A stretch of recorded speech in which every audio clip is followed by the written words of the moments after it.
What's up YouTube? Welcome back to the channel. If you work at a dealership in Canada or the US, it's no surprise that everywhere across the board is absolutely dead right now. When I scroll on Instagram, I can really see that it's an epidemic. Technicians are sitting on their toolboxes, service drives are empty, and the stress of a small flat rate paycheck is starting to sink in. I'm a flat rate tech at a dealership myself, and I've seen our appointments drop from 90 a day to barely 25 a day in just a few weeks. It's a scary time, but in today's video, I want to go over 5 main ways you can keep paying the bills and keep your head on straight during the slow season.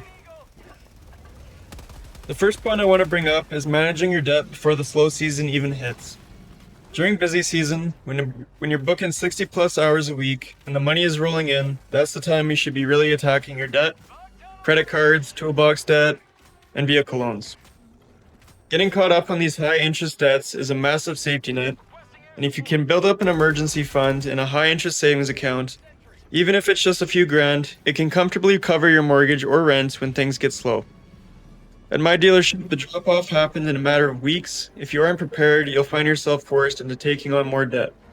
That could be payday loans or lines of credit, or racking up your credit card just to survive until the next tire season. Capitalize on the busy times so you can breathe during the slow ones. The psychological aspect of flat rate is no joke. When you're not making money, it's very easy to get stressed about making ends meet, lose motivation, get angry, or even consider leaving the trade altogether. Avoid selling your soul. When you're desperate for hours, the temptation is very high to find work that isn't there. Maintaining your integrity and honesty is how you build a loyal customer base that asks for you by name.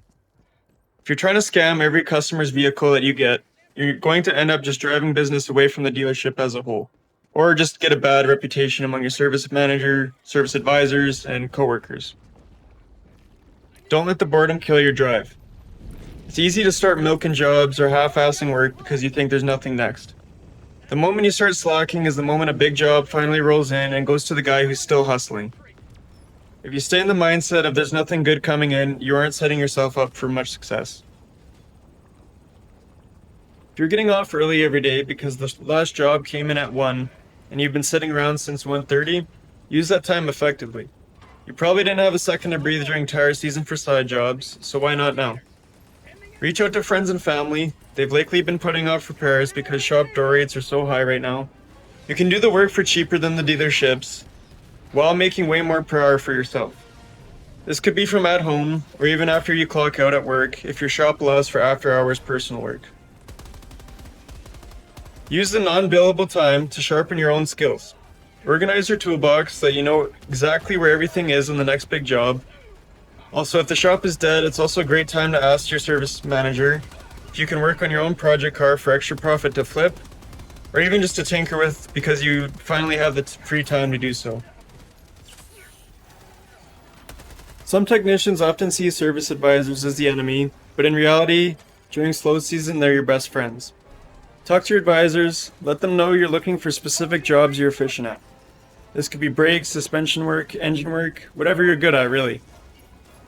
This gives them a better idea of what kind of work you're good at, so that when a vehicle is on your hoist for an inspection, they'll be more willing to sell something if they can get the vehicle back to the customer same day to help improve their customer rating surveys. If possible, work with management to suggest maintenance packages or winter inspections that get people in the door. Small jobs often lead to finding actual repairs that have been neglected.